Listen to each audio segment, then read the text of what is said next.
Double of doubles here on Friday, the penultimate race day of TT 2025. Dean Harrison completing the Superstock double earlier on, and then Ryan and Callum Crowe completing a sidecar domination for TT 2025, following on from TT 2024. We are moving on to the entire cover insurance Supertwin TT Race 2. Apologies, I tried to eat something just before we came on air. That's my mistake. It's going to be over 3 laps, pages 70 and 71 in your programme.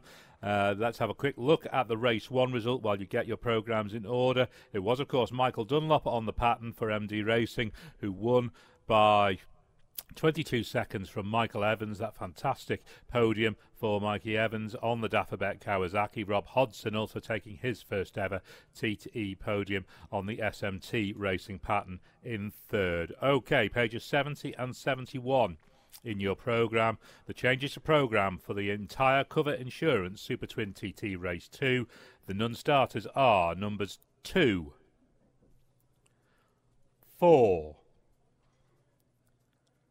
10, 17, 19, 21, 25, 29, 30, 34, 38, 40, 42, 43, 44, 48 and 56. At number 20 we have a change of rider. Sean Anderson replaces Francesco Caringa as he did in the opening race. Number 20 will now be ridden by Sean Anderson. And changes of machine. At number 36, Paul Potchy-Williams will ride an Aprilia RS 660. Aprilia for Paul Potchy-Williams. And at number 47, Pete Murray switches from an Aprilia to a Yamaha R7. So Yamaha for Pete Murray. And a reminder that all start list qualifying times and results are available from the schedule page of iomttraces.com, so you can get all of the information there. Mike Booth joins me once again for this final race of the penultimate day. And after what we saw earlier, we're looking maybe to see whether Mikey Evans can get a bit closer to Michael Dunlop this time, aren't we? Wouldn't it be great to see a Manxman on the podium yet again at TT 2025? But you can bet your bottom dollar that Michael Dunlop will be ruining the mistake he made earlier today in the Superstock race, where he just ran on and lost a big chunk of time on the first lap, and yeah, only managed 3rd place, which I think not a bad result at the TT, but for Michael Dunlop he would have been wanting better, so I think he'll be doing as best he can to make up for that little mistake. And yeah, we know that he's very strong in the Supertwin class, so he'll be yeah, it'll be very difficult man to beat. Absolutely. So we're about to have the final race signal. We're just over 15 minutes away from the race start. So without further ado, let's get down onto the ground and join Chris Kinley and Beth Espy. Yeah, thank you very much, Chris Boyd and Mike Booth as well. Just for your guys up there as well, it looks like Mark Parrott is going to be a non-starter as well on the number 46 machine. Clip that bird, as you said, in the Superstock race, wasn't it, earlier on? And we all said it at the same time. Parrott's clipped the bird. Mark, if you are listening, of any of his team listening, I pass on from the team, and especially me as well, a good mate with Mark, spent a lot of time with Mark, all the best, because he was looking for that 100. Sadly not to be, but we will keep an eye on 46. But the bike is here, but there was no tyre warmers and nothing on it, so it doesn't look like he is going to be here. Andrea Maiola made the jump up from the Manx Grand Prix, starting off on the number 18 bike. He was 12th in race number 1 on the VAS Engine Racing Pattern SR1, and he is with Beth Espy. He certainly is. Just take some water on board and whatever. Andrea, how are you feeling? How's your TT been? Come ti senti? Com'è il TT? All good, very good. It's a special time for me, first time, you know. Yeah, absolutely. And you're looking forward to this race? Yeah, we're looking to try to go in top 10, and we will see if we can do it. Yeah. Best of luck. Hope it goes really well for you. Thank you so much. Bye bye. Bye, thank you. I'm such a bad man. I told you his English was good, didn't I? Go and speak to AJ while you're there. Grab a quick chat with AJ Venter riding the TH Racing Howell Griffiths twin. Speak to AJ. Yeah, AJ Venter here.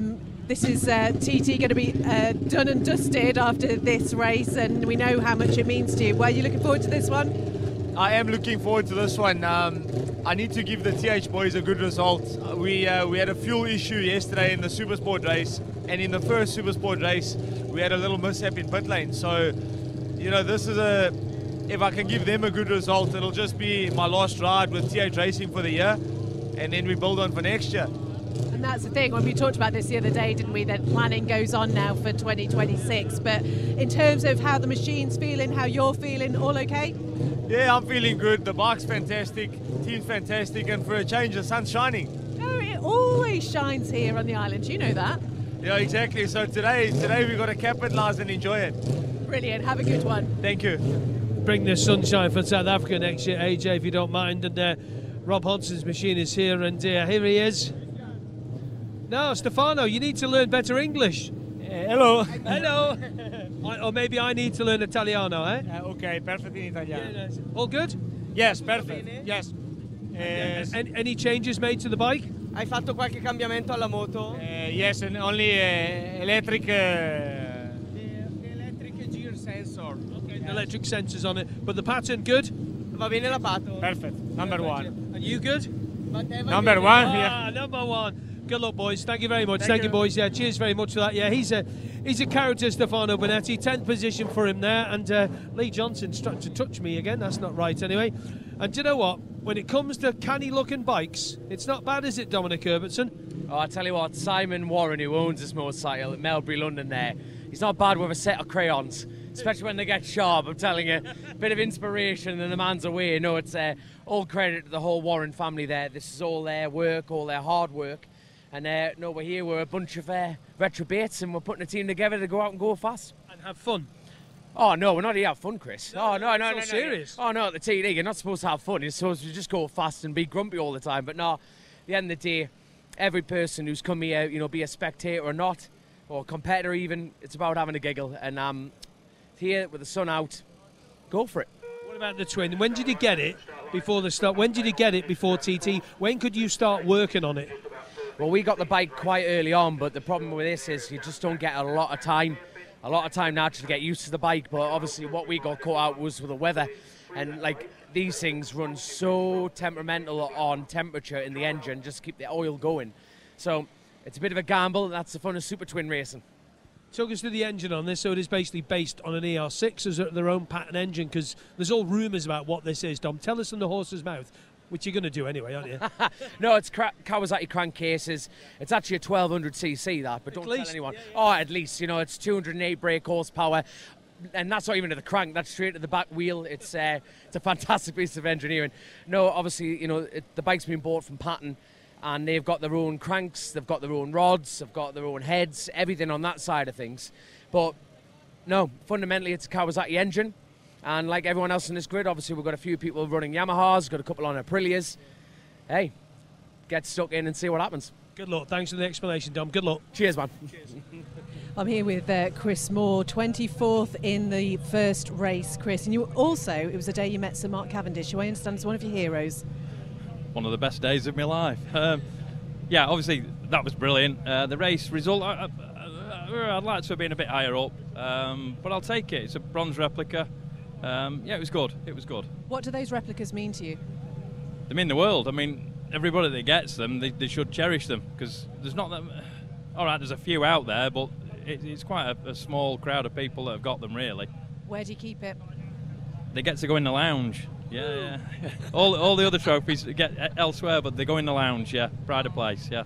And we know that obviously TT drawing to a close, and everybody's sort of thinking about what happens next. What is next for you? Just club racing with North Gloucester. Obviously we'll be doing entries in for the Manx Grand, Classic TT as it is now, so entries in for that. Yeah, just a few short circuits at North Gloucester. Yeah.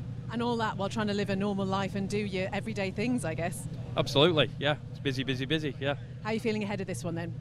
Good. We've made, I found an issue with the suspension settings.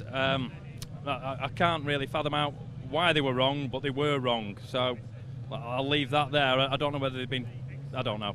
But hopefully that will make a big difference. Okay, well, I hope it goes really well for you, Chris. Thanks, Beth. And thanks to iHeat, Silver Star Services, Outhwaite Plan, all my sponsors. Can't do it without them. Thank you. Amazing, thank you. He's riding one of the Aprilias in this class. Number 11 is Joe Yardsley. We'll just grab a word with a gentleman who's just talking to him. This last couple of words coming in, and we'll grab him in a second. And a bit of an engine blow up on the first one. But Joe, let's hope for better luck this time, hey?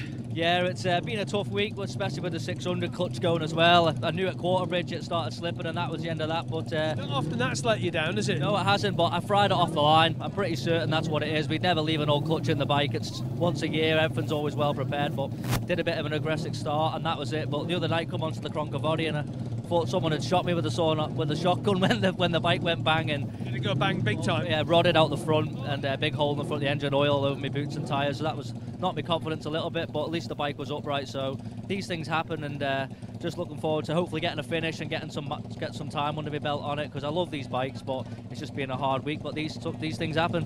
Superstock, happy with that? Yeah, I'm getting the grips of it. I was useless on it at the start of the week. I was like a traveller marshal going around on it, but it's getting the grips, trying to relax on the bike a bit, and just my hand keeps pumping up because I'm gripping on too tight. But it's an extra 100 horsepower than what I'm used to, and it's going to take a few years to get dialed in, isn't it? It's not going to happen overnight. So got a good team behind you. The boys have put a good effort behind you. Let's get the finish in the twins, eh? Yeah, thanks very much. You're welcome. Cheers. Just here with Jack Fowler. And Jack, we know earlier in the week you had a little bit of an issue with your leathers. All sorted for today? Yeah, all good. Thanks to the Christine in Peel for helping me out this week. Yeah, she's been a big help. And yeah, ready to go for this second Supertwin race, my final race of the week. So the sun's shining. Conditions should probably be the best I've raced in all week, really. So hopefully we can just have a good, safe run round and get to the beer tent, really, is the most important. Tell you what, yeah, absolutely, you deserve that one. How have you spent the couple of days that you've had not doing as much? Doing lots more, unfortunately. So the rest day we had yesterday was changing the engine on the twin. So unfortunately we've not had much of a rest day. So we changed the engine on the bike, had it running, dynoed and everything, and then I did the warm-up lap on it this morning. So yeah, I just hope it can get me round for the 3 laps here tonight, really. As you say, conditions looking pretty good. What's next for you once you head home? Honestly, just decompress and have a think, really. I'd love to say I'm going to come back and do the Southern 100, but I need a week or two to think about it. I've probably spoke many times this fortnight how mentally challenging this place is. So I think I need to just get home and just spend some time with the family and relax, I think. Well, enjoy this race, Jack. Thank you very much. Thank you. 8th and race number 1 is Baz Furber. I'm interested, Barry. I'm interested in Braddon Performance on the back seat. Where's that from? That's my mate Gary Gittins. That's his middle name. Oh, Gary! Oh, what a good runner he was. Yeah, that's his middle name, so that's why he's on there, because he builds the engine. Well, he built the whole bike, to be honest. So yeah, that's why his name's on there. And he'll be listening back there because that's obviously Big Manx Connection just down the road. Yeah, he's queuing for the boat on the way home at the minute, unfortunately, because he's running a bit late, so he hasn't got to see the start. But yeah, they'll be sat in the car listening. 8th and race 1. What about this one? Just got to be there and just keep pushing. Yeah, I picked up another mile an hour last time, so I've done 119 and a half now. If we could do 3 of them, we'd be somewhere in the shape, like so. The 120. It's there, but yeah, I mean, the conditions are better today, so everybody's going to be faster. Wind's dropped, didn't it? Yeah, that's what we need with these little bikes as well up the mountain, like so. Yeah, we're just going to push and push and push and see where we end up. Good luck, Barry. Thank you, mate. There you go. 5 minutes, Beth. That's 5 minutes, and Mike Brown is ready here. Just quickly grab a word with Mike if we can. I tell you, absolutely shocked when the commentator up the top said that Ryan's bike had retired the other day. I was absolutely shocked with that. Yeah, look, it's just we think maybe it might have been something to do with the Cooper's crash at the Northwest, but it was no fault of Ryan's. Was one of these things. The bikes obviously took a big bang at that one because obviously I was there and I've seen it. What about that now, though? Ryan will have been to that with a fine-tooth comb now, won't he? Ryan will be looking at that close. Yeah, he's been through it and through it again, this engine, so he's confident it can do the business, so it's good. I'll let you get your headspace. Thanks, Mike, for your time. Cheers. Good luck. Thank you. Cheers. Let's hear from Paul Cassidy with Beth. Yeah, I've just been admiring the tyre warmers there, Paul. That's some pattern.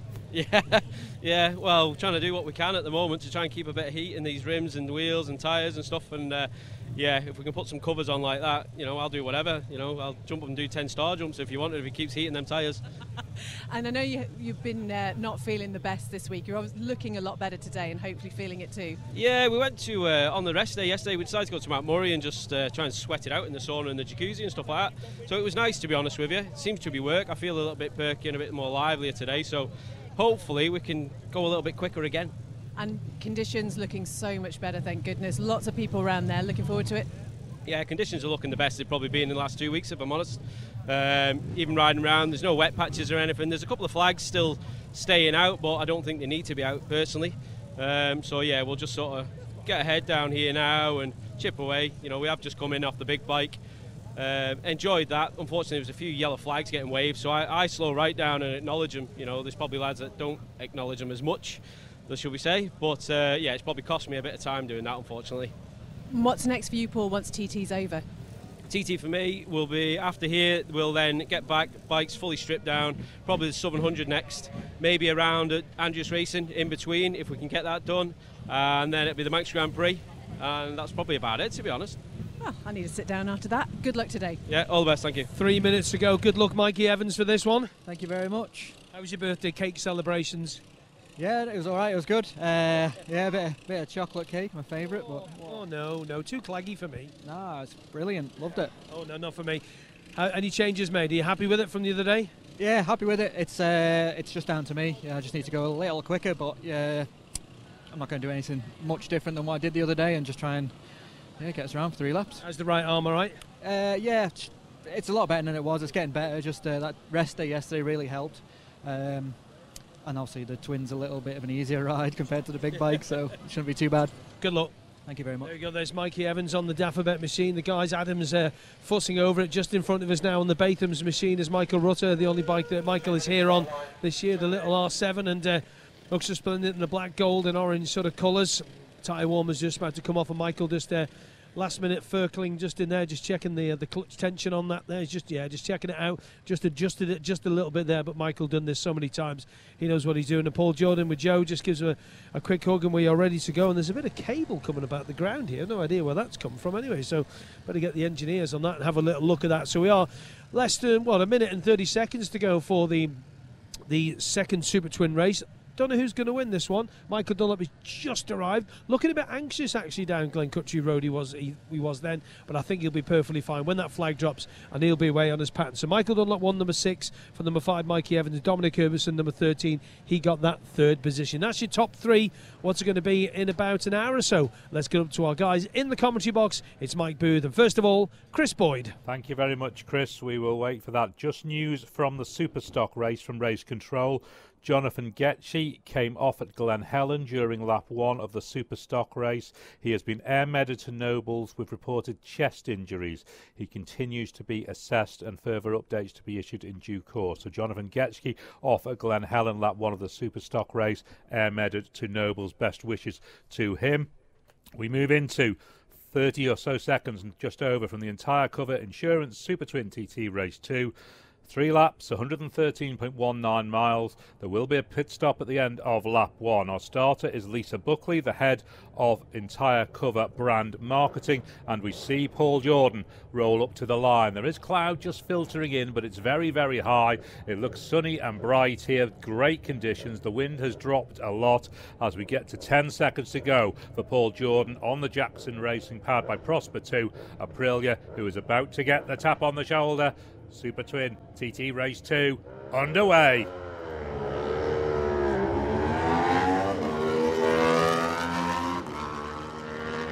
Such distinctive sounds out of these Super Twin machines. Nobody at 2 where Pierre-Yves Bion would have been. Best wishes to him. So at 3 it will be Michael Rutter, who got a top 10 position in the opening race on the Yamaha, the Bathans AGN Racing Yamaha.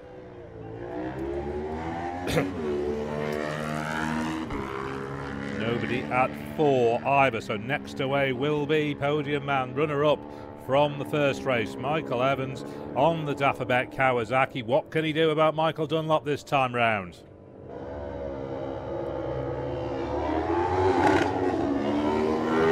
We're going to race it away from here. Chasing him down is our winner, Michael Dunlop from race 1 on the MD Racing pattern.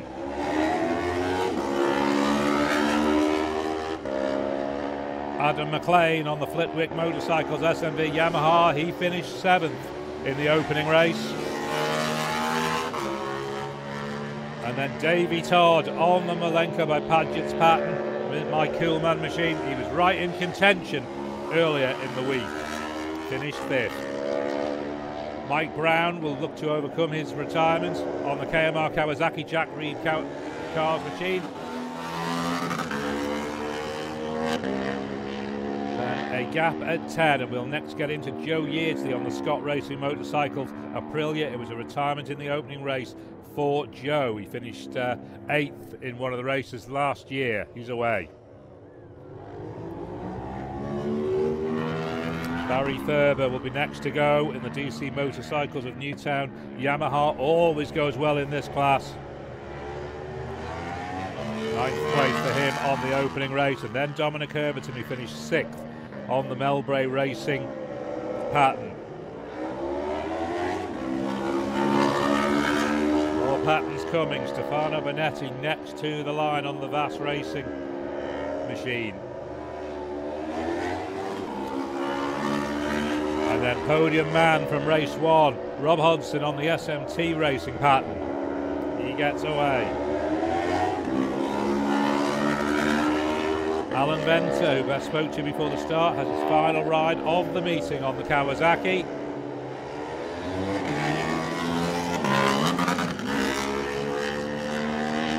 Victor Lopez was due to go next, but he has withdrawn. So next away will be Andrea Miola on the Vass Racing Pattern.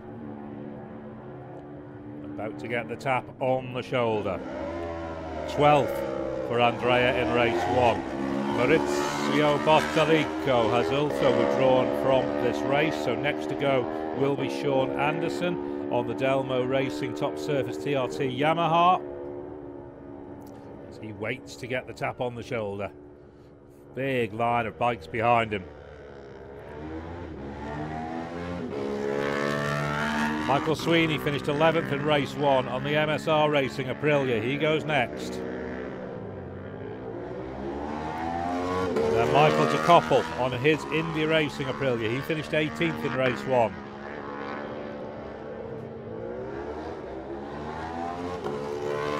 '15th it was on Tuesday for Marcus Simpson on the LMR powered by John Cuff Electrical Kawasaki.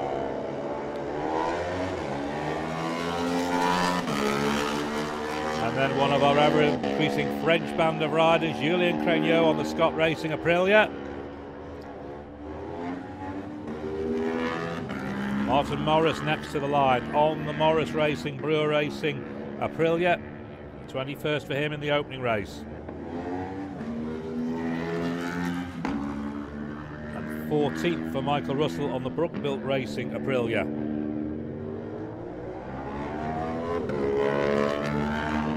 Darrell Tweed on 17th in the opening race on an Aprilia as well, the Novo Gem by FAO Racing bike.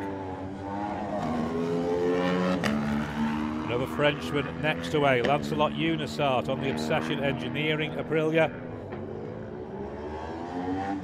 We'll take a couple more and then we should have riders at Glen Helen. Chris Moore goes next on the Silver Star Services Heat Racing Kawasaki.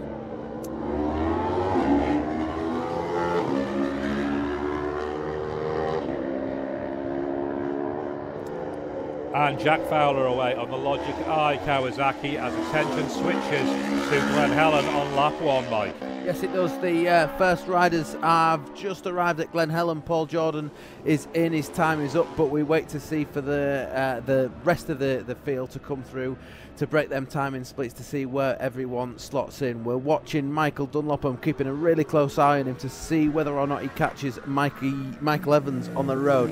If he does, we know he's caught him by 10 seconds in the race, and that'll mean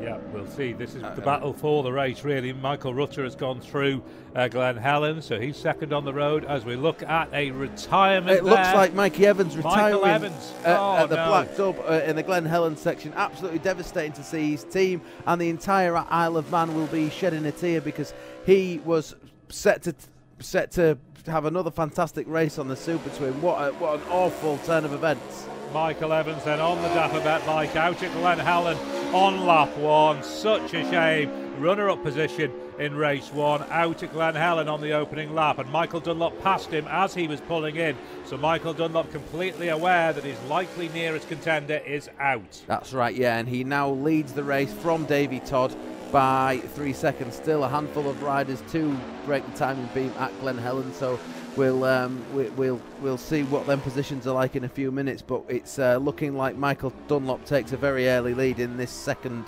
Super Twin TT race of 2025. We're particularly waiting for 13, 14 and 15 to come through. Dominic Herbertson, Stefano Bonetti and Rob Hodgson, who all featured in the top 8 in race 1. So we need to wait for them to all come through before we get a consolidated idea of this leaderboard. But at the moment, Michael Dunlop leads Davy Todd by 3 seconds. Adam McLean is then 1.2 seconds down on Todd. Dominic Herbertson does now arrive and slots into 4th, 1.2 seconds down on McLean, but we'll just wait for these other riders to get there to get a proper idea of how this top 6 or so is going to shake out. But that's a huge blow for Evans out, and for the race probably, out on that opening sector. Yeah, you're right. It looked like Mikey Evans was going to give, or the nearest rider to give Michael Dunlop a run for his money, and out at the not even halfway through lap 1 is a real shame. But let's hope there's a few more riders that will be seeing that as an opportunity to get themselves into podium contention. Absolutely. Mechanical then for Evans on the opening lap out of Glen Helen. He had the foot off the peg. He was just coasting to a halt at the car park. Hopefully somebody will get him a drink or something when he parks up, as we see Michael Rutter now coming out through Kurt Michael. Michael Rutter's looking racy there. Really on it. Top 10 in the opening race. He's going for it, isn't he? He's pinned. Yeah, he knows how to ride a bike, doesn't he, Michael Rutter? And he might only be not riding the bigger bikes this TT. He's concentrating on the Super Twin class on that R7, but that just means it means he can forget about the big bikes and just concentrate on riding the wheels off that little Yamaha, and it looks like he's doing exactly that. Evans' retirement, of course, gives Dunlop a big gap in front of him because Evans has gone. There was nobody at 4.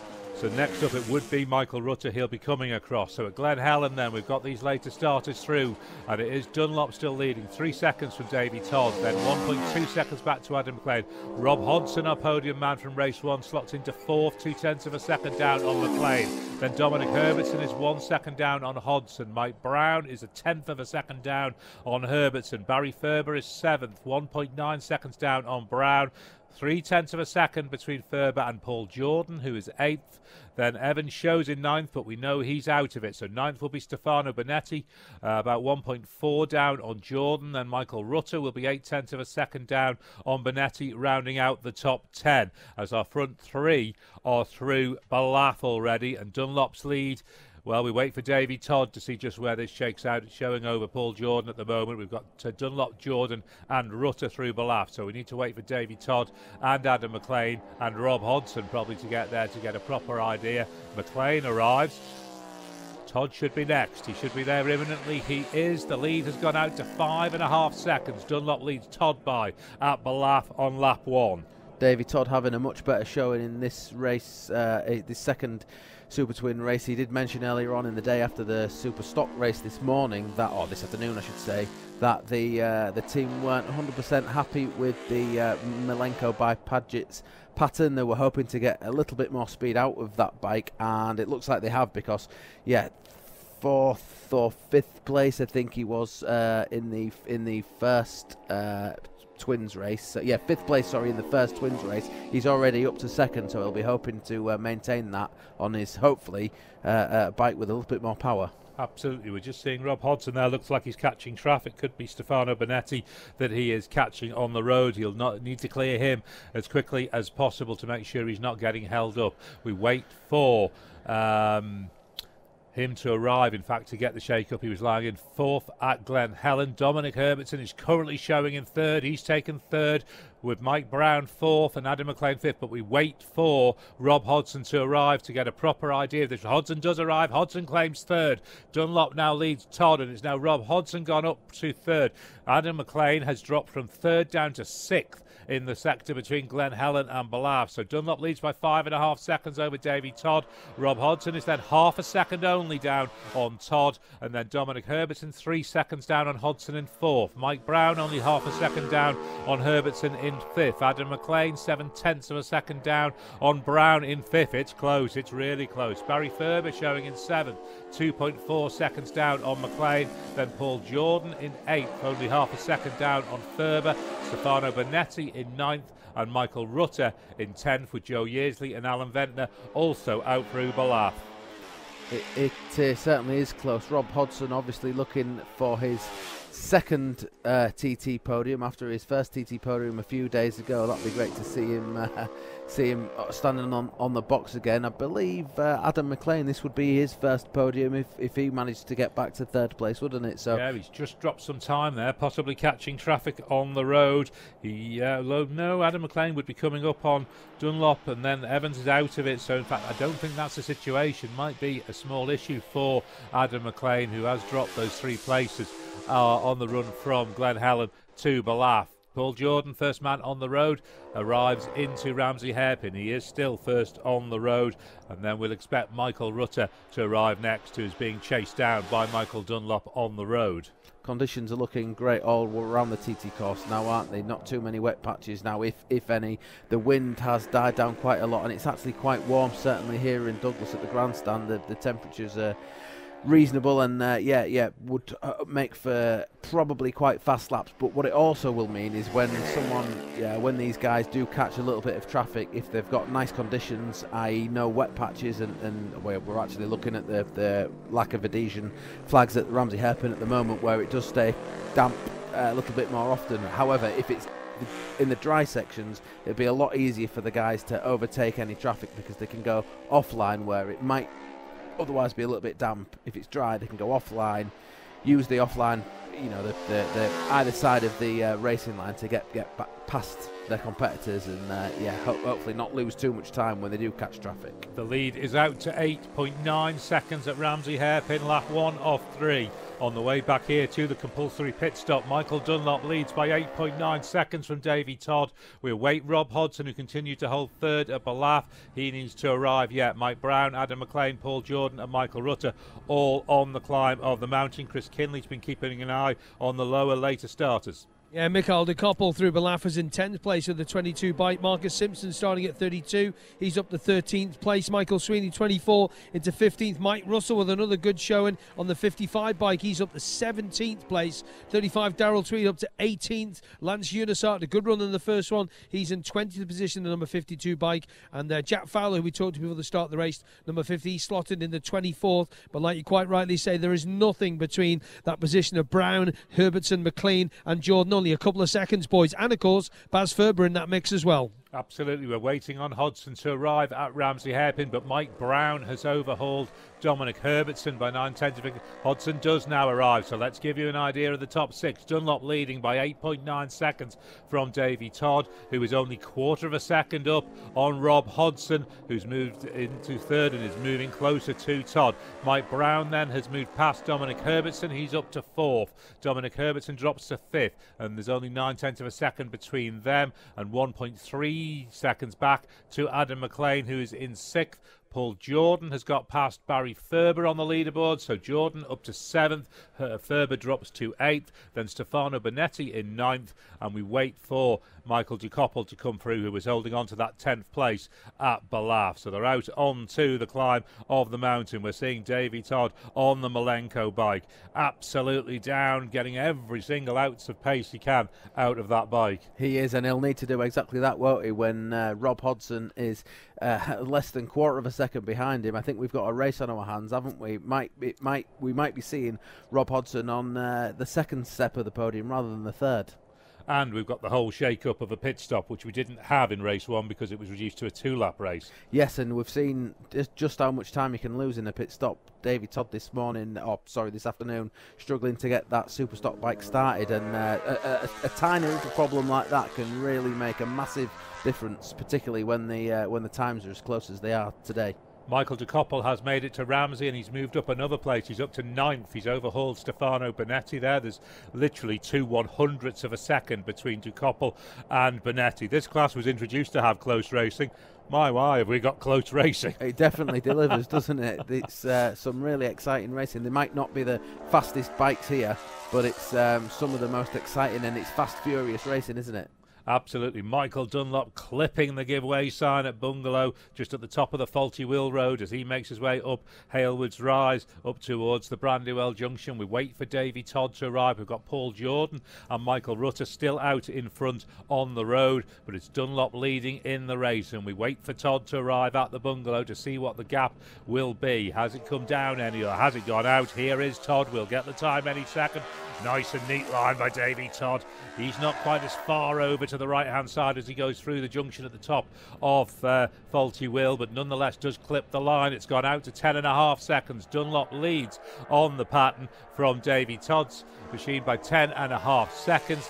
Then Adam McLean in third. Well, obviously we're waiting on Rob Hodson to come through. Mike Brown eclipses Adam McLean. So Brown and McLean, we're waiting on Herbertson to come through as well. So we've got quite a lot of starters in the 11 to sort of 20 range to factor into this just yet. And as you say, Rob Hodson's definitely on potentially for a double podium here. Yeah, you're not wrong. We're just waiting for Rob Hodson to slot in between Davy Todd and Mike Brown. We're waiting for Dom Herbertson to slot in between Mike Brown and Adam McLean. So it's difficult sometimes following these races, isn't it, when we have some of the lower starters like Rob Hodson, like Dominic Herbertson, who are in the teams fighting for podiums and fighting for the leads. But it's great to see, because it just means it just goes to show how competitive this racing is. Yeah, it's a leveler playing field, isn't it? Certainly in the Super Twins, or it feels like it. Okay, you've got Michael Dunlop out front, but behind him it seems much leveler. Yeah, it does. And it's great to see so many more names vying for podiums. We're on in the bigger bike classes. We're used to seeing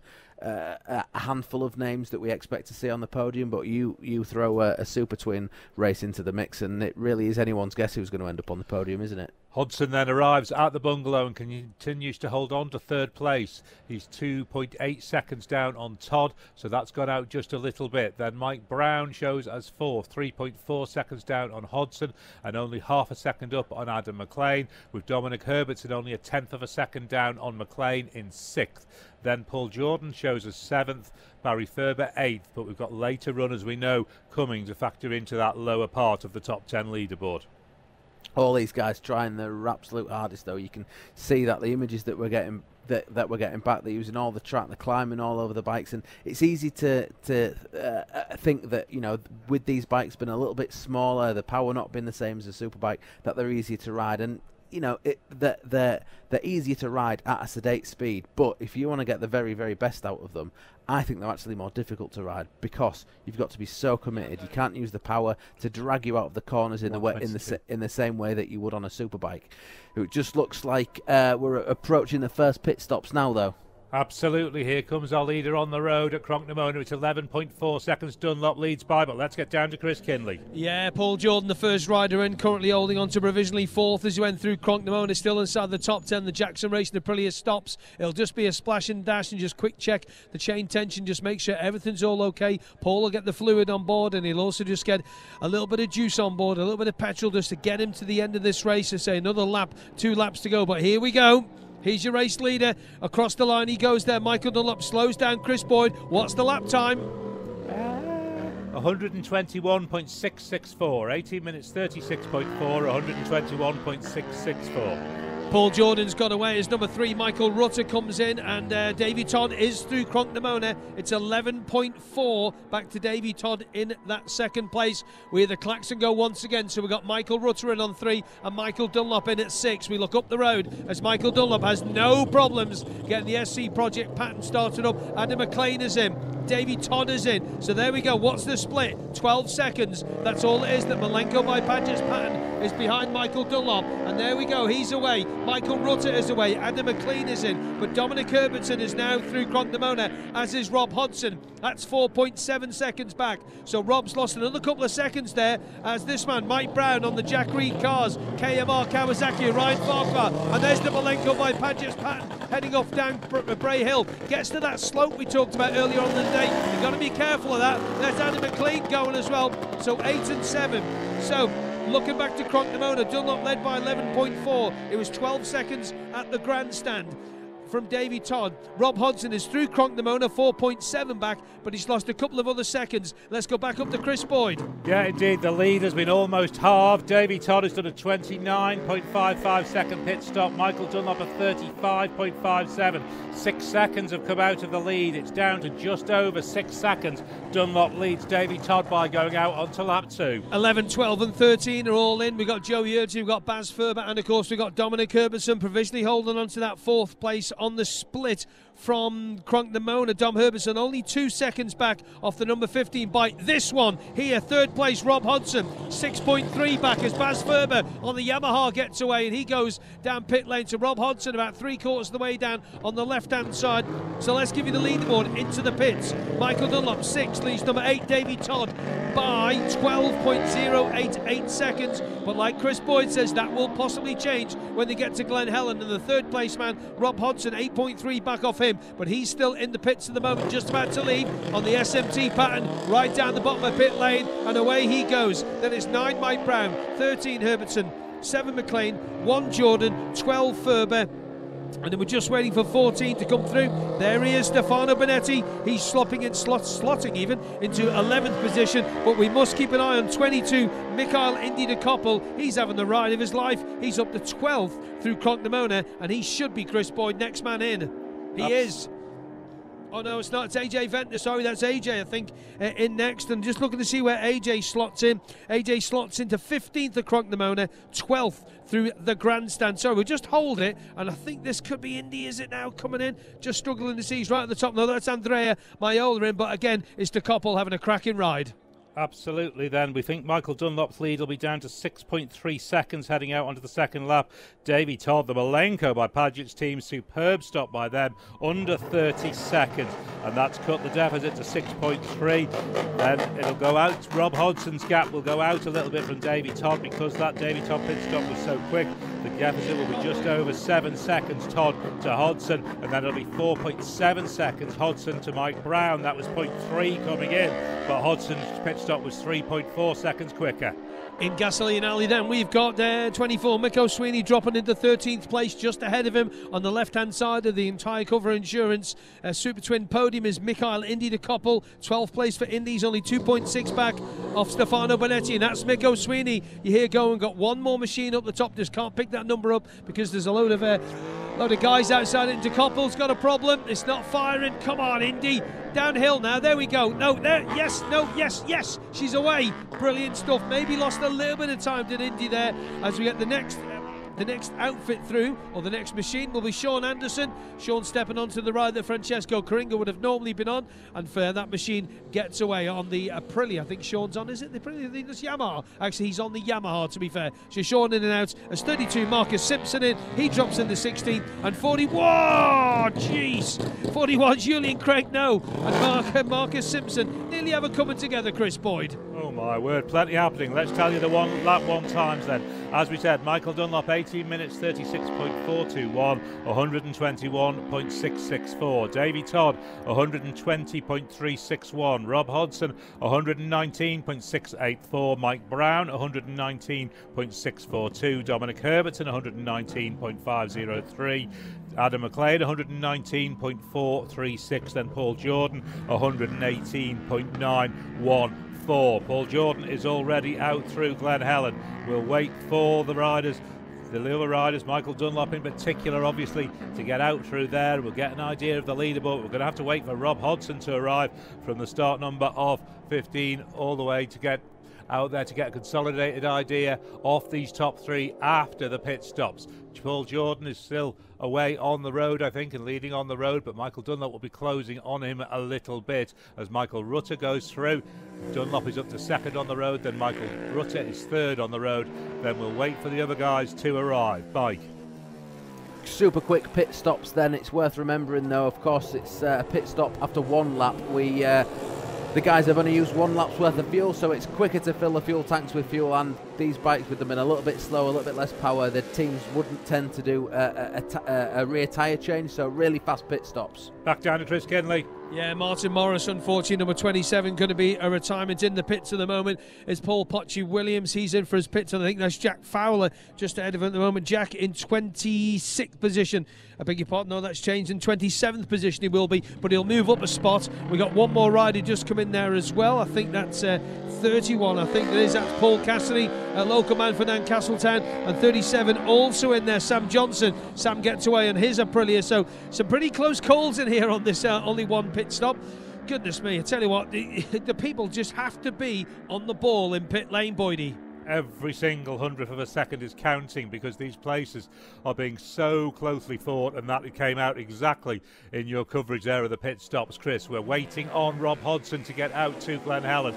Dominic Herbertson has arrived. It's, in fact, Mike Brown's dropped a couple of places in those pit stops. Michael Dunlop's lead over Davey Todd. Glen Helen lap 2 is 9.5 seconds. The two patterns separated by 9.5 seconds. It had come down to 6.3. We made it out of the pit stop, so Michael Dunlop has added a further 3 seconds on the run out to Glen Helen. Dunlop leads Todd by 9.5 seconds. Rob Hodson arrives.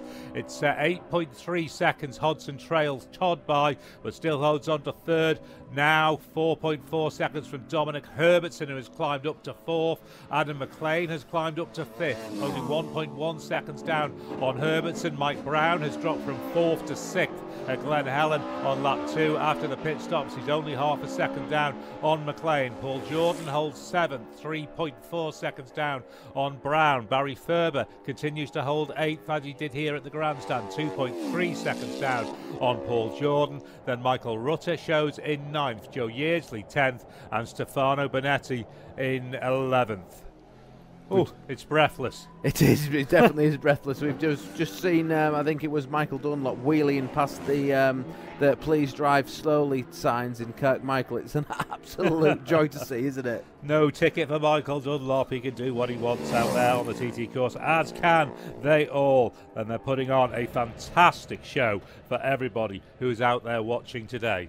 You're not wrong. Still some really close racing, isn't there? Just half a second splits Adam McLean and Mike Brown after a lap and a half of racing around this course. It's never ceases to amaze me just how close these races can be after such long distances. We have Dunlop through Ballaugh Bridge. We'll wait for Davey Todd and Rob Hodson to arrive. We'll come back to the grandstand here at the end of lap 1. In 11th, it was Stefano Bonetti. In 12th, Michael DeCoppel, as Maria Costello picks up a 30-second pit lane penalty. Can't remember Maria ever getting one before. 63.4 kilometres an hour for Maria in the pit lane.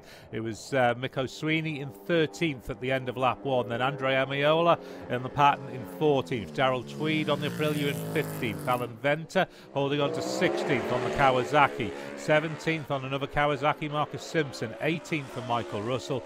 19th for Julien Craignot. And 20th for Sean Anderson.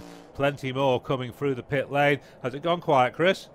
Yeah, everybody gone now. Everybody's been in and out. I think it was Wayne Bourgois when he left the end of the pit lane. He kind of gave it a handful and nearly tipped it over the back twice. So he's right next to when Masayuki Yamanaka, say that quickly if you want, when he was leaving out. So yeah, it was a bit tight leaving pit lane, but that should be everybody done pit stops. I think it was Maria Costello, just the last one out there. 63, I think you said. Oh dear, but again, yeah, it's one of those. I looked at it and went, yeah, they flashed up on 63 on that thing, and apparently that is calibrated, so you've got to be careful. Absolutely. So we're still waiting on Rob Hodson to arrive out at Ballaugh Bridge. Michael Dunlop leading now by 12.1 seconds. He's adding sort of 2 or 3 seconds every sector. Michael Dunlop leads by 12.1 from Davey Todd. It's both patterns. Then Mike Brown is in 3rd on the Kawasaki. He's in fact, Dominic Herbertson has come through. So too Mike Brown and Adam McLean. So the positions are changing all the time.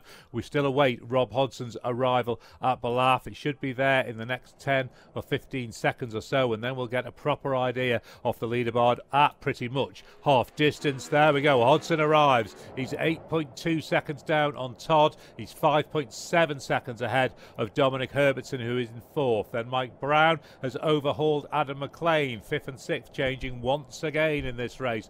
Brown is 2.2 seconds down on Herbertson and 1.6 seconds up on McLean. Paul Jordan holding 7th, Barry Ferber in 8th of those through Ballaugh at the moment. I've heard of the expression riding the wheels off a bike. I think Adam McLean might be trying to do exactly that. I've just seen him have a massive tank slapper over Belaf Bridge on the feed we're getting in here, and it looked as though the front wheel was about to fall off the bike, but it's just testament to the amount he's pushing. He got a lovely bit of air over the bridge, but just landed a little bit hard, and had a bit of a wobble on landing. But I don't suppose it'll make him shut off in the slightest, because he'll be getting pit boards to tell him just how close he is to Mike Brown and that 5th position. So he's riding the wheels off it, quite almost literally. Michael Dunlop is certainly riding the wheels up front.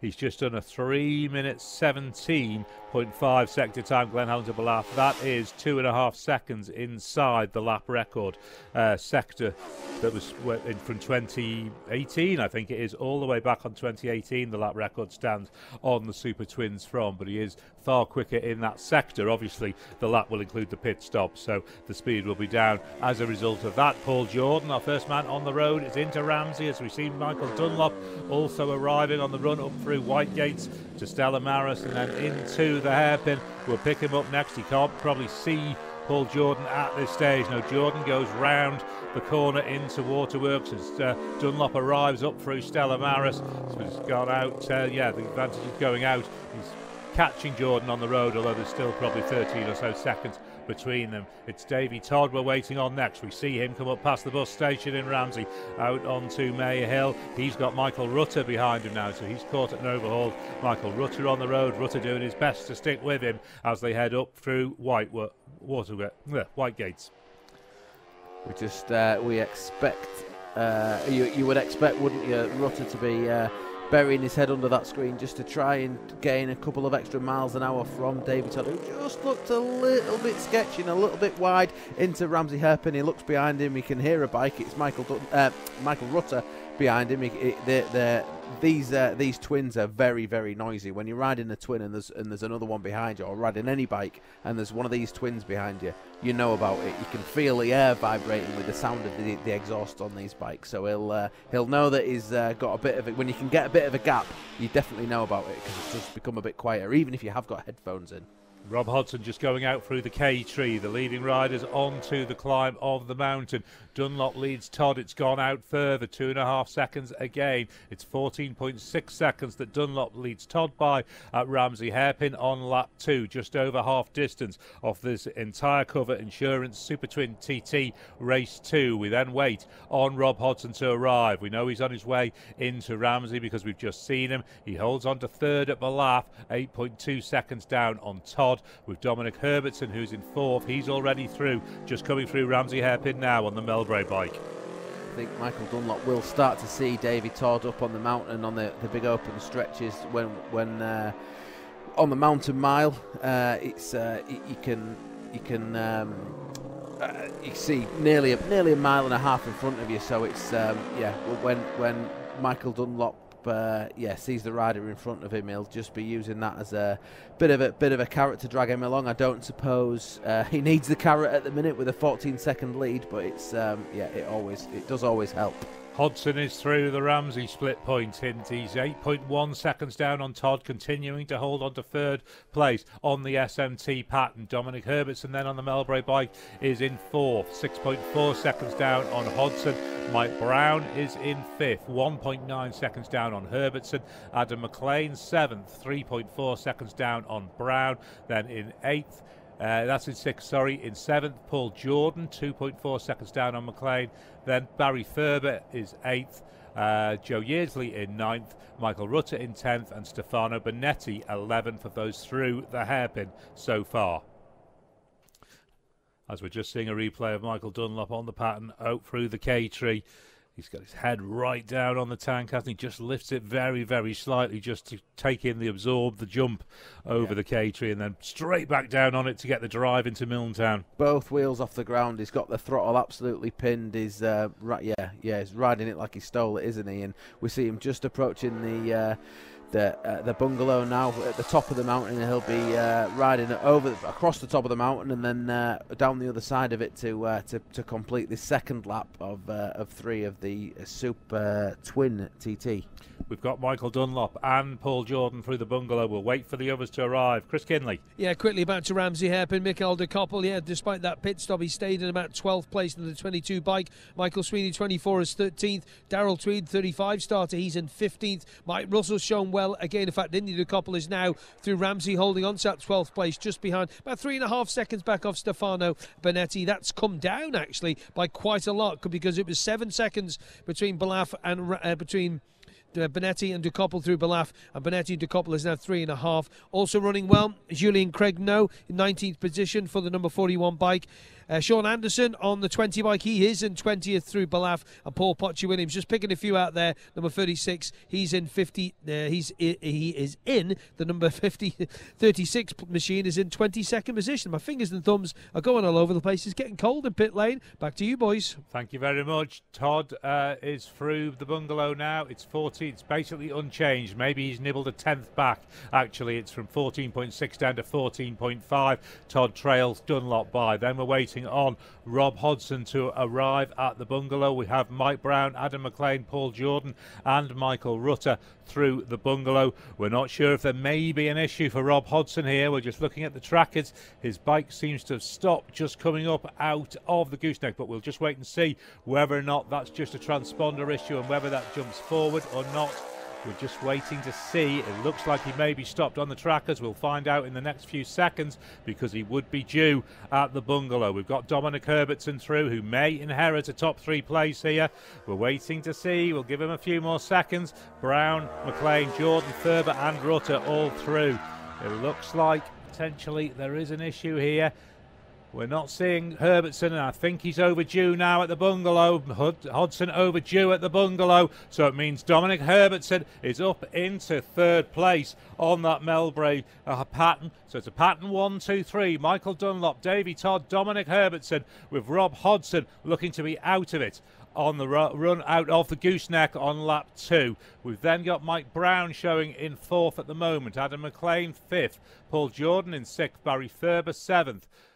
Joe Yearsley in 8th and Michael Rutter in 9th, but that is such a shame for Rob Hodson. Rob Hodson and Mikey Evans, both of those guys podium finishing in the first Supertwin race, and yeah, it's to bow out of the second one after such a fantastic result in the first one. They'd have been looking forward to this ever since the last Supertwin race, and it looked as though both of those guys were on for a fantastic result until, unfortunately, yeah, they've had to stop for one reason or another. So yeah, a real shame. But unfortunately, to finish first or to finish third or to finish on the podium, first you got to finish, and it's just that in itself is hard work around the TT course. Absolutely, we're about to get the leader on the road. Paul Jordan across the line. Here he goes. Out onto his final lap, and Michael Dunlop will not be far behind him now. We'll wait for Dunlop to flash on too. Here he comes. Dunlop and Paul Jordan away onto the final lap of this entire Cover Insurance Supertwin TT Race 2. We wait next on Davey Todd, 2nd place man, and then it will be Mike Brown who moves up to is in 3rd place at Crocknamona. We'll have Dominic Herbertson still to filter in there, as well as these later starters are going to factor into the podium battle with the retirements of Mikey Evans on the opening lap and Rob Hodson, it looks like, on the run over the mountain on lap 2. Here comes Todd. That's sounding well, that Malenko by Padgett's pattern. The gap has stabilised. It's coming down just a little bit, a 10th of a second at a time. It's 14.5 seconds that Dunlop leads by, going out onto the final lap as Adam McLean blasts past and Michael Rutter. They go through more or less together. Let's have a look at the lap times for that second lap, which does include the pit stops. Michael Dunlop fastest off them, 118.752, 19 minutes and 3.796. As who's that going through? Mike Brown, I think, potentially. Then Davey Todd, 118.497 on lap 2. Mike Brown, 117.016. Adam McLean 117.046 and Paul Jordan 117.296. So it's Dominic Herbertson that we are now waiting on to get here. He was holding on to third place at Crocknamona. He should be one of the next machines, I think, across the line. Bike number 13 on the Melbray pattern. Is this going to be him? It is. He goes across the line and he continues to hold on to third place, but it's only by 3.8 seconds from Mike Brown, so there's a big scrap going on there. Brown, of course, on the KMR, Jack Reed Kawasaki, the Ryan Farquhar bike, up against the Pattons ahead of him. The Kawasaki taking on the Pattons. He's 3.8 seconds off the podium, going out onto the final lap. So Dunlop leading then with Davey Todd by 14.5 seconds. Dominic Herbertson then 17.4 seconds down on Todd, but just those 3.8 ahead of Mike Brown. Adam McLean is 1.6 seconds only behind Brown as well, so he's very much in that battle. And then there's only 2.5 seconds back to Paul Jordan in 6th. Barry Ferber is only 2 seconds back off that in 7th. And then Joe Yearsley showing 8th. 31 seconds down on Thurber, and Michael Rutter in 9th, 4.2 seconds down on Yeardsley, but there are potentially later runners still to come into that who haven't made it to Crocknamona as yet. That's right, and conditions looking fairly nice all the way around the course, and it just lends itself to a potential lap record pace from Michael Dunlop, who we know is on blistering form. His bike looks like it's as fast as it's ever been, so will we see a lap record? It's very possible. Then again, you know, with a 14-second lead, he doesn't have to push the envelope if he doesn't need to. We'll be using Paul Jordan, who by now is about 10 seconds away from on the road. Be using Paul Jordan as a bit of a gauge just to keep his speed in check. So yeah, will we see a lap record from Michael Dunlop? It's we've got about another 20 miles to find out. Rob Hodson is now confirmed as a retirement at Joey's 2. Alan Venter is also out, unfortunately. He's a retirement at Whitegates up in Ramsey. We look back to Crocknamona to see who's filtering in. Michael Jacoppel is now into the top 10. He's in 10th place. That shuffles Stefano Bonetti down to 11th. Michael Sweeney in 12th. And Andrea Maiola in 13th. That's the 13 riders that have come through Crocknamona, so that's subject to change as well. Keep getting riders through the grandstand here. Andrea Maiola, the latest of them to head out onto his final lap. So it's Dunlop next that we're waiting on to get out to Glen Helen, the race leader, and we've got Paul Jordan just ahead of him on the road as well. We'll wait for them out at Glen Helen. If you're wondering why we do always seem to have a fairly healthy looking retirement log in the Supertwin race, it's because these bikes aren't really designed as race bikes, or a lot of them aren't designed as race bikes. The road bikes, the sort of almost entry level road bikes, are nice easy bikes to ride, but they've been turned into race bikes. They've had a lot of work done to them. They've not just had fairings and tyres put on them. These things are tuned. They've got all the best bits and pieces on them, so they're unfortunately really highly strung, and they're very fast, but they're a little bit temperamental. That's why, yeah, there are often a few of these bikes that don't make it to the end of the Supertwin race, unfortunately. Glen Helen to Glen Helen for Michael Dunlop is 123 miles an hour. His lap record is 122.75, 123.009. Glen Helen to Glen Helen for Michael Dunlop. That will almost certainly extend the lead when Davey Todd does arrive out there. We've got Paul Jordan and him on the road through there. Dunlop is about 4.5 seconds behind behind Jordan on the road, but obviously leading convincingly in the race. In fact, the lead as Todd arrives has got out to 18.9 seconds. It was 14.5 seconds here at the grandstand. He's piled on 4.4 seconds just on the run out to Glen Helen.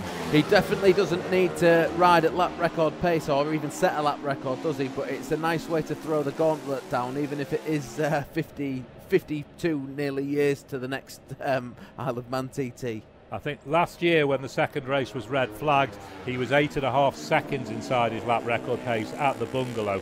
That's how quick this bike is. Yeah, well, he'll want to make amends for losing that lap record, won't he? And it looks like he's doing exactly that now. absolutely. We'll see what he does as this lap goes on. So we're waiting next on Dominic Herbertson from third place to arrive out at Glen Helen. And what a fantastic result this would be for Dominic. He's put the whole package together very late on. He got the Melbray guys to give him the bike and got them all signed up. If he could reward them with a podium, that would be a very, very special TT. It would be fantastic, wouldn't it? But he'll have to ride it like a badger on a bypass, or whatever his expression was the other day, for the rest of this TT, because it's no one's going to hand it to him. Mike Brown's only, or at the grandstand, was only 3.8 seconds behind him. Adam McLean only a second and a half behind that, so he's you know, he can't let up.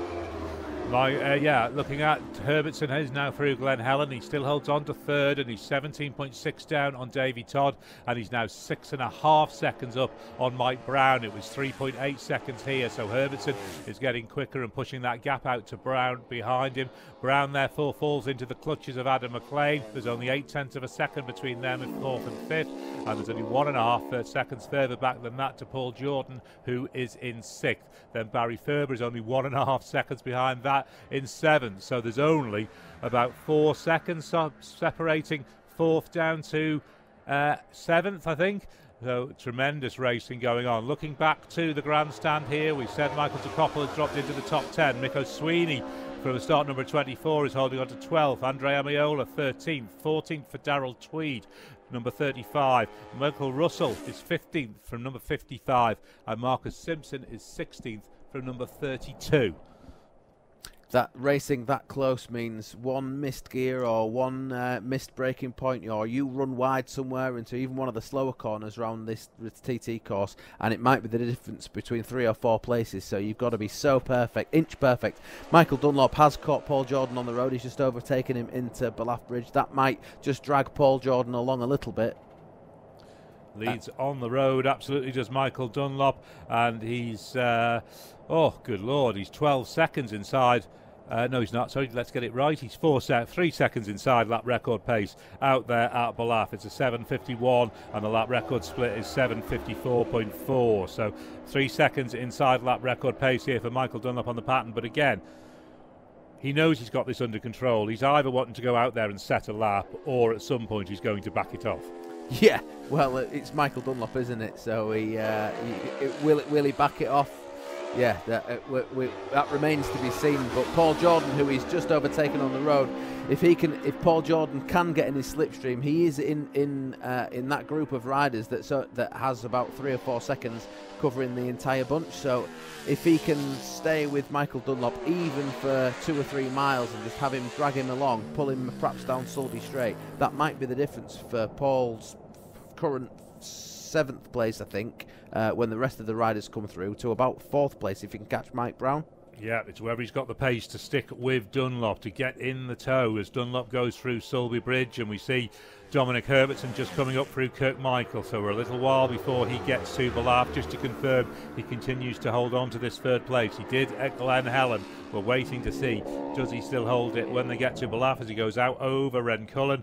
We see for Dominic Herbertson, Michael Dunlop is away up the road with Paul Jordan, and as you say, can he drag Jordan into some kind of battle here? Todd now, Herbertson, sorry, does now arrive at Ballaugh, and it's pretty stable actually. It's 21.4 seconds Dunlop leads Todd by, and then it's 17.8 seconds between Todd and Herbertson. It was 17.6 at Glen Helen, so that is very much stabilised. It's then going out to Mike Brown. Mike Brown is 8.9 seconds down on Herbertson in 4th, and that is now 2.1 seconds up on Paul Jordan. So these gaps are just eking out a little bit in these battles behind. There's only 0.7 of a second, however, between Jordan and Adam McLean, who's holding on to 6th, and then Barry Ferber is 7/1000th of a second behind Adam McLean in 7th. So that's a battle to watch out for. Then Joe Yeardsley and Michael Rutter are showing in 8th and 9th. We need, though, to wait until Paul Jordan gets into Ramsey Hairpin, because we're looking at the feed now, and it looks as though he does have the pace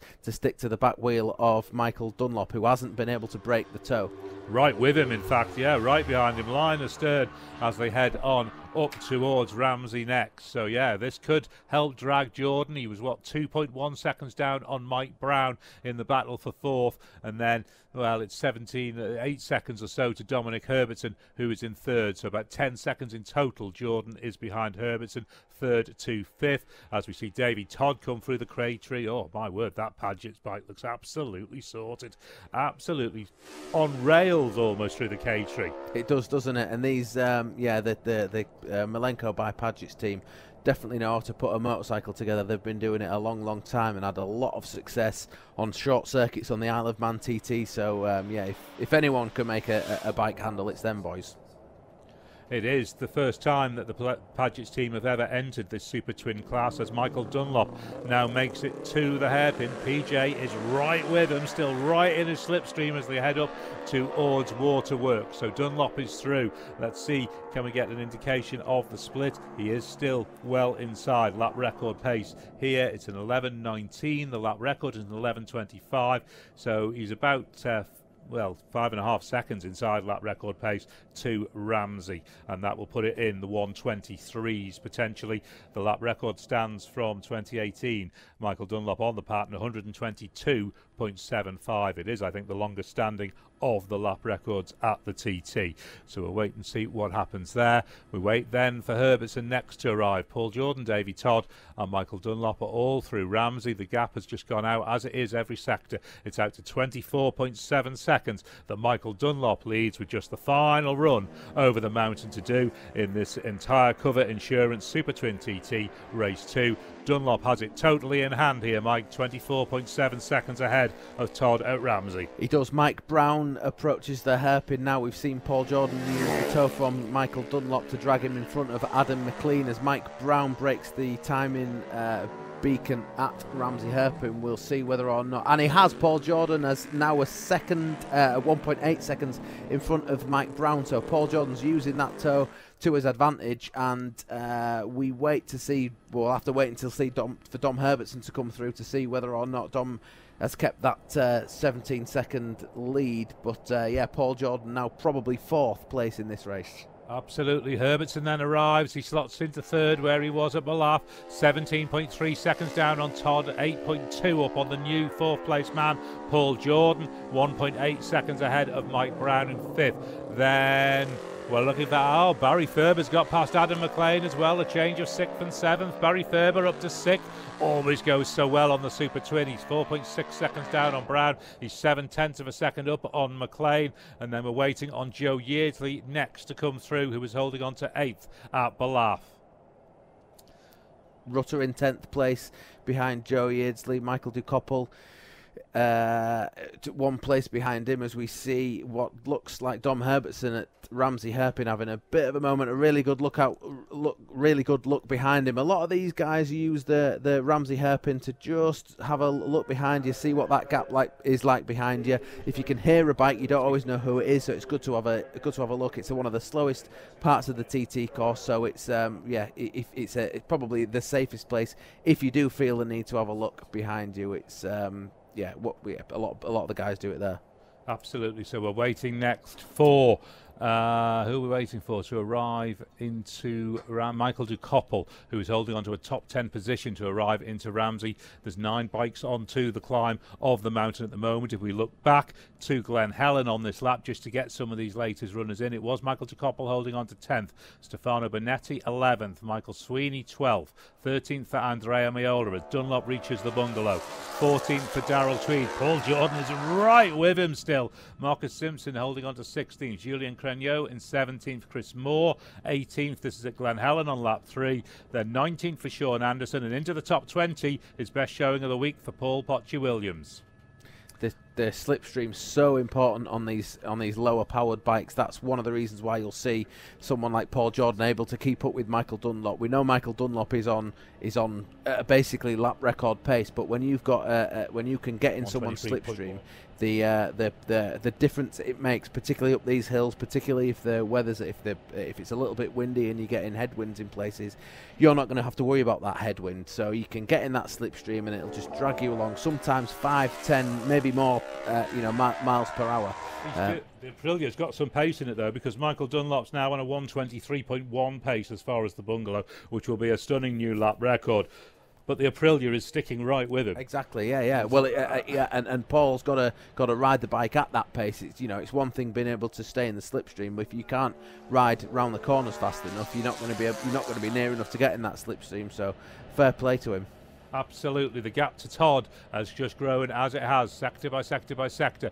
Bungalow lap 3 with just the run down the mountain to do. Davy Todd is 26.1 seconds down on Dunlop. We're waiting on Dominic Herbertson to arrive on the Melbray pattern. We've got Paul Jordan through, Mike Brown through, Adam McLean through, and Michael Rutter. We're also waiting on Barry Thurber, one of the top 6 men at Ramsey, to arrive. So it's Herbertson and Thurber we are waiting on to arrive just to get a proper idea of this top 6, but we're already seeing Michael Dunlop with Paul Jordan still right behind him, around through Craig and on the run down towards Brandish now. As here comes Herbertson into the bungalow.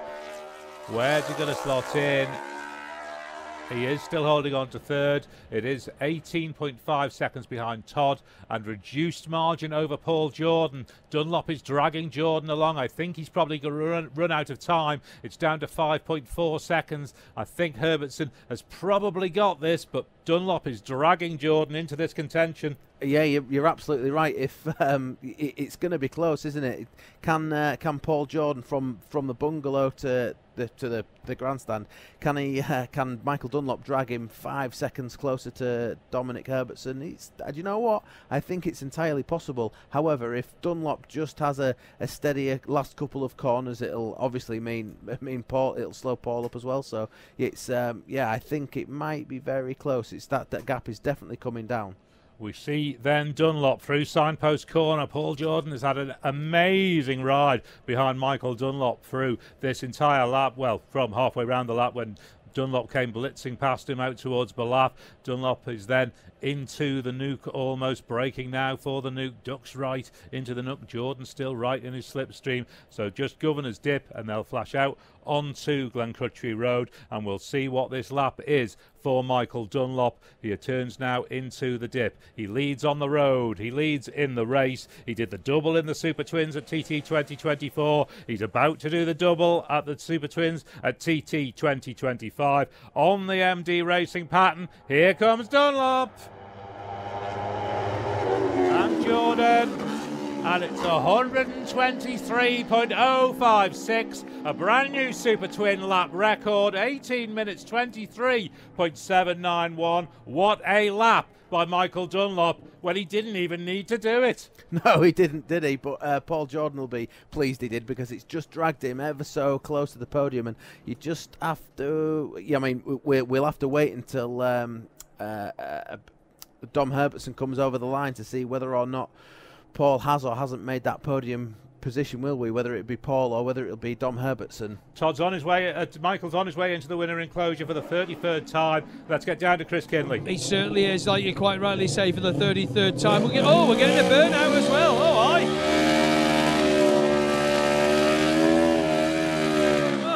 aye. Davy Todd in and confirmed in that second place, 26.7. Wow, listen to the fans down here. But Dominic Herbertson at Cronknamona, it's 4 seconds between 13 and 1. It's 4 seconds, so that is pretty tight. And what a lap that is, Chris Boyd. How much has he actually shaved off that old lap record? It was 18 minutes 23 and it was 18.26. He shed just under 3 seconds, 2.8 seconds. It gives the SC Project Pattern boys, the Moto Pattern guys, a big hug. Hard graft for them through this week. It's the 2025 pattern. But here is Davy Todd, and it's the first time the Malenko by Padgett's guys have been in here on the Super Twin podium. And Davy is in, but it's Paul Jordan also in. But it was 4 seconds back to Cronknamona. But is it going to be a pattern 1, 2, 3, or is it going to be Paul Jordan? Of course, had that great win at the Northwest 200. Here's Davy coming in. I think it is. It is Davy Todd with his customary stoppy. There we go. Nice to see the Malenko colours again, isn't it?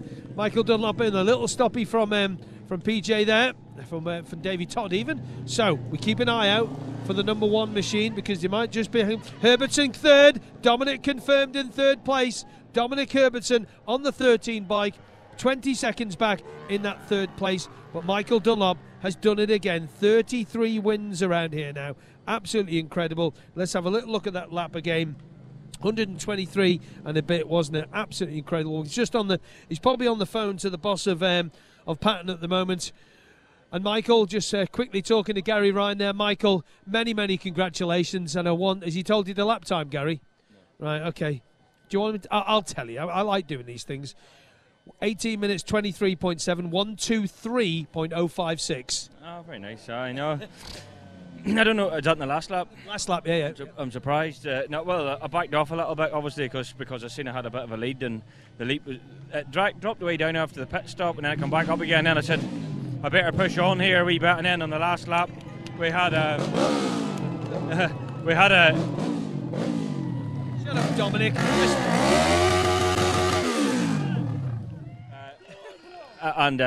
She what do you call it? We just nursed her the last wee bit, you know what I mean? But it's nice here. There's obviously that's 3 patterns in here now. So the main thing is, look, it's people say, oh, it's because I'm on a pattern. So everyone else is a pattern now. They're all on patterns. It was the pit stop. Davey's team in the pit stop had an absolute flyer. You got about 3 or 4 seconds back on you. But what to say, everybody's like saying it's patterns, but obviously these boys are patterns. So they are a great wee bike, and thanks to Stefano for the wee bike. The bike's been mint. That's a double there again, and Lorenzo and Andrea. Just bike was mint really. I like to have a lap on my own without any stress. I'm trying to see what I could really do, you know what I mean? But thanks to everybody. That's my main thing is another one under the belt. Absolutely. And Paul Jordan, you went past him on the last lap. Then you dragged Paul along. You nearly pulled Paul to 3rd place. Well, I just want to go out of the way. I'm happy enough. My job was to win the race. To win the race and the senior TT, hopefully tomorrow. The plan is I'll have a go. That's 4 this week already, so it's a bit of an achievement again. So I'm happy. I'm just keep going, see what we're made of. Go and have a rest. Dear boss, thank you, Michael. Well done to you, sir. Right, let's go over to Davey Todd, if we can, on the Malenko by Padgett's bike. And Clive's happy. Look at that smiling, happy Clive Padgett. It's awesome. After what we had in the first race, I think we were all pretty disappointed.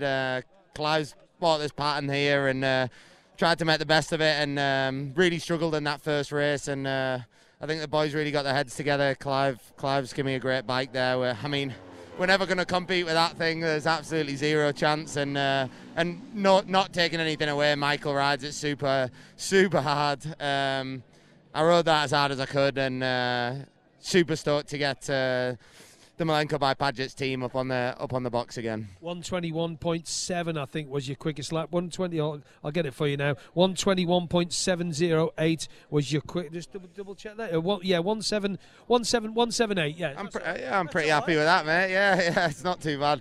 If he'd just slow down a little bit and do you think he's going to? Probably not. No, we did what we could, and already been speaking with Clive, and we'll try and come back next year stronger and faster. When did they first get hold of the pattern to be able to start working on it? When did they get it? Not long ago at all.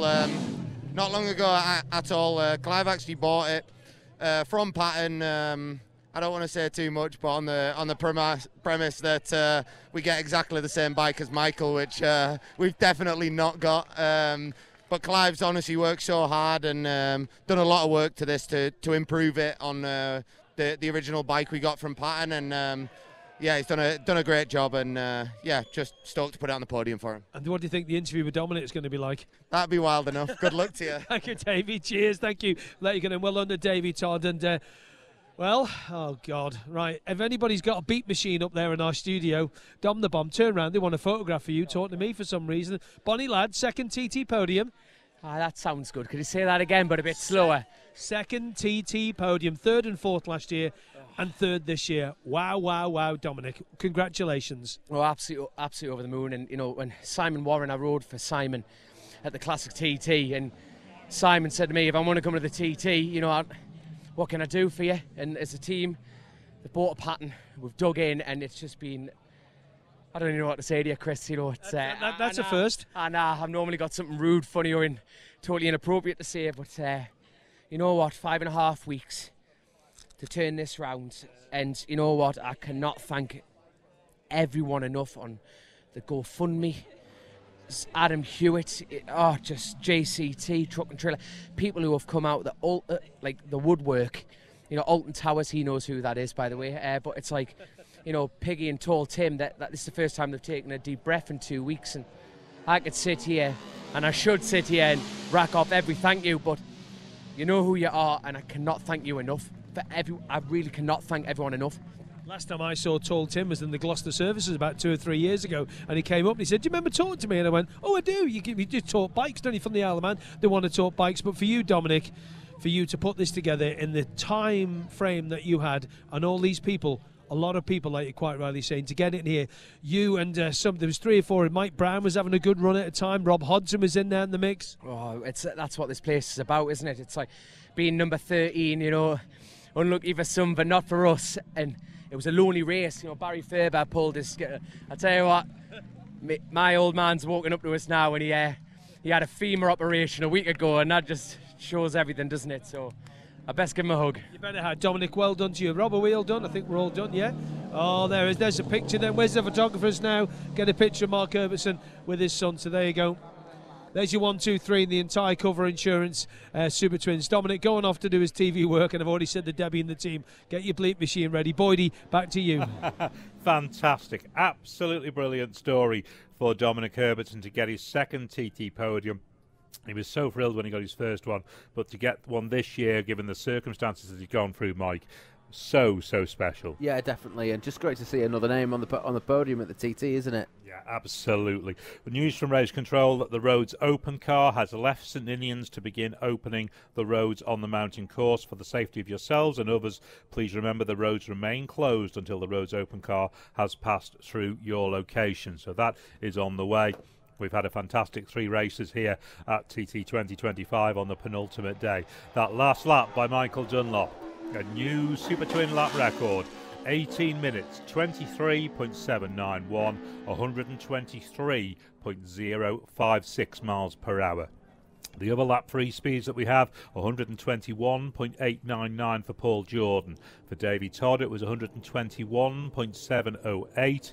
So Jordan was in fact dragged to the second fastest lap of that final run by Michael Dunlop. I can believe it because, he was basically on lap record pace from about Ballaugh. I think it was on the approach to Ballaugh that Michael Dunlop passed Paul Jordan, and Paul just stayed in his wheel track, didn't he, on lap record pace. So, yeah, Paul was, like I say, on lap record pace for about half of the lap. Absolutely. Beth has 8th placed Joe Yeardsley.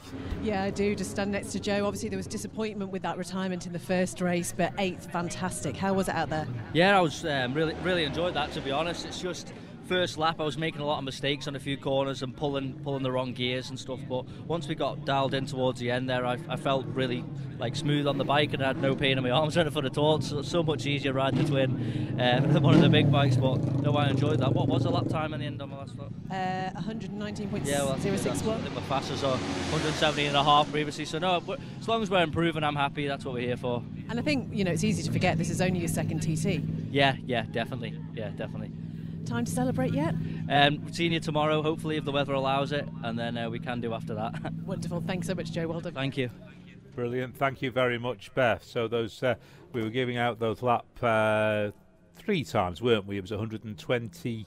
1.899 for Paul Jordan, 121.708 for Davy Todd. Nothing eclipsing, obviously, the new lap record by Michael Dunlop. Dominic Herbertson's last lap, 121.37.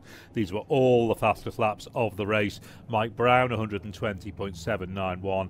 Adam McLean, 120.397. And Valerie Ferber also over 120 at 120.347. And Beth has 4th place finisher Paul Jordan. I certainly do. Paul, you rode the wheels off that thing, obviously following Dunlop over the mountain. Talk us through what was going on there. Yeah, it just was a bit of a slow starter there, to be honest. I've probably caused myself a podium for that reason. I struggled jumping off the big bike back onto the Twin, and yeah, I'm disappointed, to be honest, because I believe that in myself, and I know the speed's there, and we had a 4th the other day, and I believe that I could be in the podium, and to be stopped down in that return road twice it's a bit of a kick in the kahunas. And were you aware of what was going on? Have you got pit boards out there?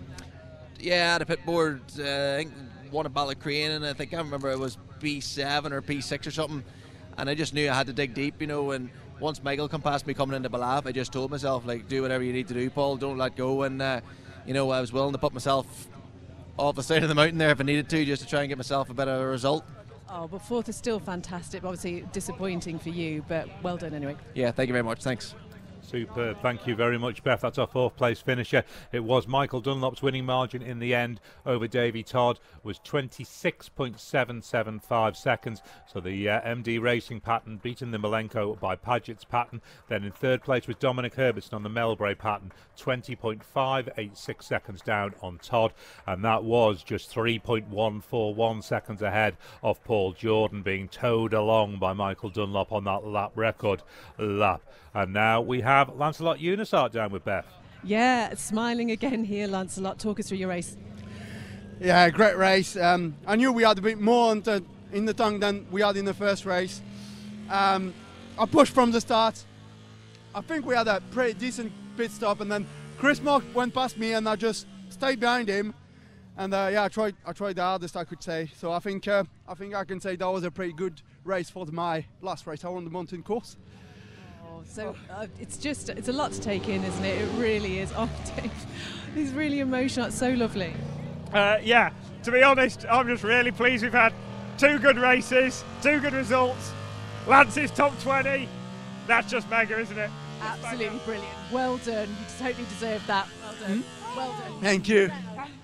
Kinners, back to you. Yeah, Pete Murray, number 47, has just managed to get across the line. To a big round of applause from the people remaining in the grandstand here, because that wind is picking up quite a bit now, blowing up pit lane. I think he had to push over the line, but he's just fired it back up, and he'll get to the return road down the bottom there, and he's going to get a good report from when he comes up in a moment. Number 47, Pete Murray, the American rider, riding, of course, for Robbie Sylvester. And it looks like he's having to push the machine, because there is a machine coming up, but it looks like we'll try and get him when he comes up if we can, or Beth can, because we're going to get ready for the podium shortly. Absolutely. Thank you very much, Chris. We'll just pick up on where we were then. We were down to fourth place, which was Paul Jordan, who we've just spoken to. In fifth was Mike Brown. In sixth place, and he was, 6 seconds down on Jordan. In seventh was Adam McLean, 5.3 seconds down on Brown. Then Barry Thurber finished in seventh, 5.5 seconds down on McLean. In eighth, Joe Yeardsley on the Aprilia, 44 seconds down on Thurber. In ninth for Michael de Koppel, fantastic top 10 result for Indy de Koppel, 20.2 seconds down on Yeardsley. Mick Sweeney rounding out the top 10, 10 seconds down on de Koppel. In 11th, Andrea Maiola. In 12th, Darrell Tweed. 13th, Michael Russell. 14th, Julien Cregneau. 15th, Sean Anderson. And in 16th, Chris Moore, who was with Beth. Certainly is. And Chris, you said you thought you could do a little bit better than you did in the first race, and you have done. How was it? Lively again. No, I'm super chuffed with the position. 16th, that, yeah. I just hope I get a replica. I think Michael's gone very, very quick, hasn't he? He did go a little bit quick.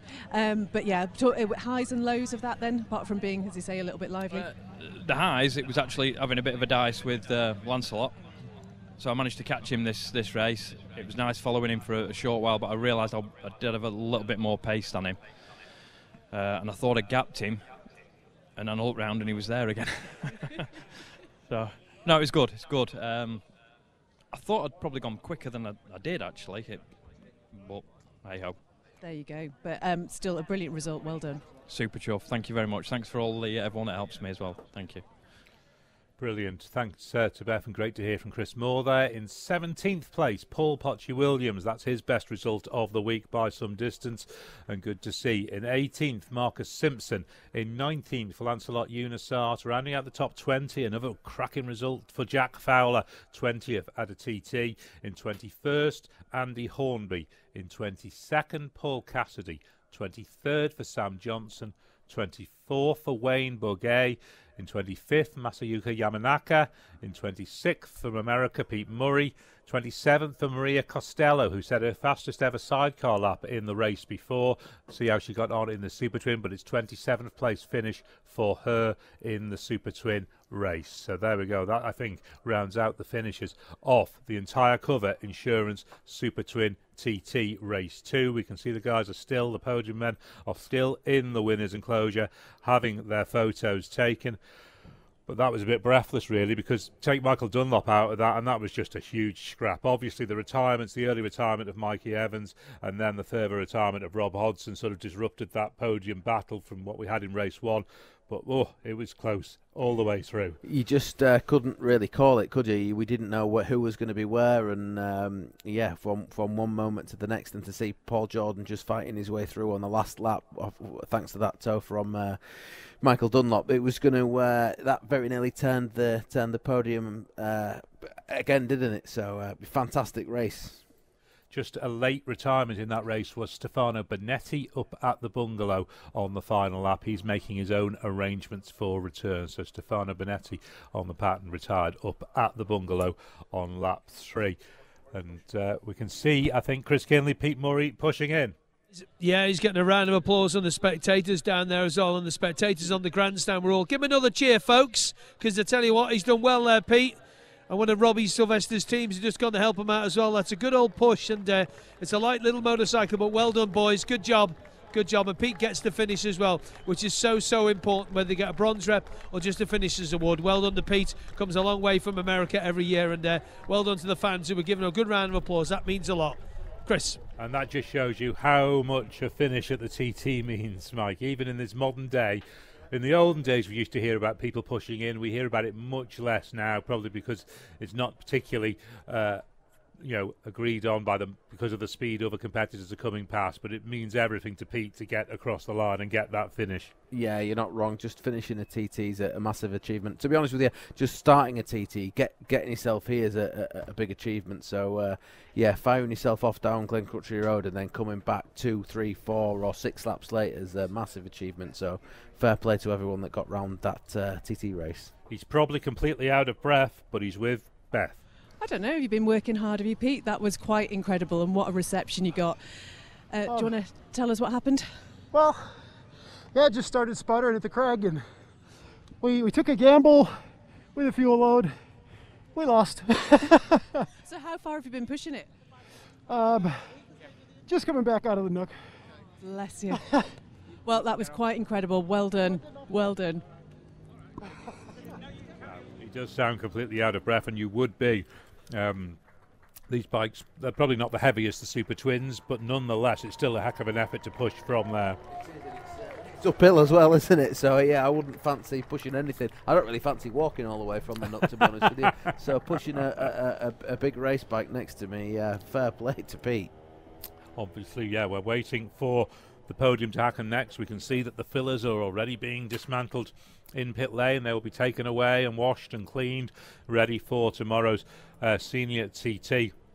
As we can now see the TV crews and the podium riders starting to make their way up pit lane. But that was another dominant display by Michael Dunlop. He just seems to have this advantage at the moment in all these classes, the Super Twins, the Super Sports in particular. He just has that slight advantage. He does. He's been on fire on the smaller bikes this week, hasn't he? There doesn't seem to be any stopping him. Indeed. We are ready for the podium for the entire Cover Insurance Super Twin TT Race 2. Let's get down to Chris Kinley. Ladies and gentlemen, the entire Cover Insurance Super Twin TT Race 2 will be presented by Lisa Buckley, who's head of entire Cover Marketing. Lisa, up you go on the stairs, please. Thank you, Lisa. Give a round of applause, folks. Thank you, guys, for supporting the event. Ladies and gentlemen, in third position, riding the Melbray Racing Pattern S1R, number 13, Dominic Herbertson. Dominic gets up onto the TT podium for the second time. A lot of followers Dom the Bomb has. There he goes, he gets up, gets the handshake and the kiss and gets the laurel wreath. And up onto the third step. In third position, riding the Malenko by Padgett Motorcycles Pattern S1R, Davey Todd.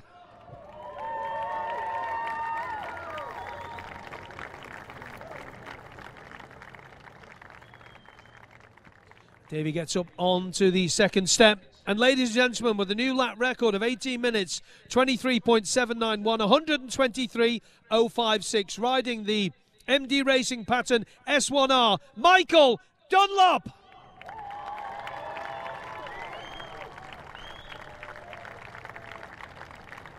Michael raises his hat to some fans who are stood in the other side of the grandstand here. And Michael, of course, will be getting his hands on the Supertwin TT Trophy when it's handed up to them there. Ladies and gentlemen, the double and the twins, Michael Dunlop.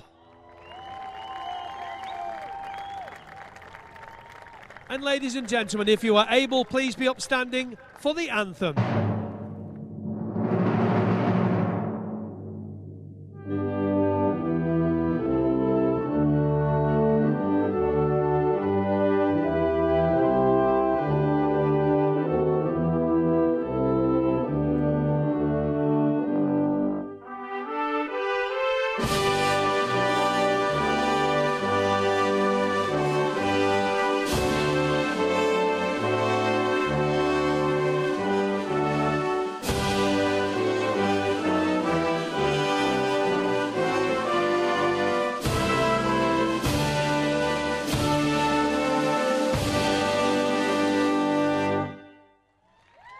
Ladies and gentlemen, the top three in the entire Cover Insurance Supertwin TT race. Thanks to Lisa from Entire Cover, the marketing manager there. And thank you very much to Dominic Herbertson, to Davey Todd, and of course your race winner, Michael Dunlop, who will now be about to take off that champagne for the 33rd time and spray it over you lucky, lucky people down there.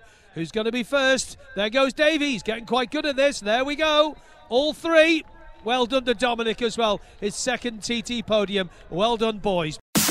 Keep up to date with Manx Radio's dedicated motorsport website, motorsport.manxradio.com, your one-stop shop for news, travel, road closures and racing schedules. You can also step into Manx Radio 1368's 60-year motorsport archive, including interviews with your favourite riders, race highlights from yesteryear, and our collection of motorsport videos and podcasts. Motorsport.manxradio.com, the home for motorsport on the Isle of Man, from the best biking station in the world, Manx Radio 1368.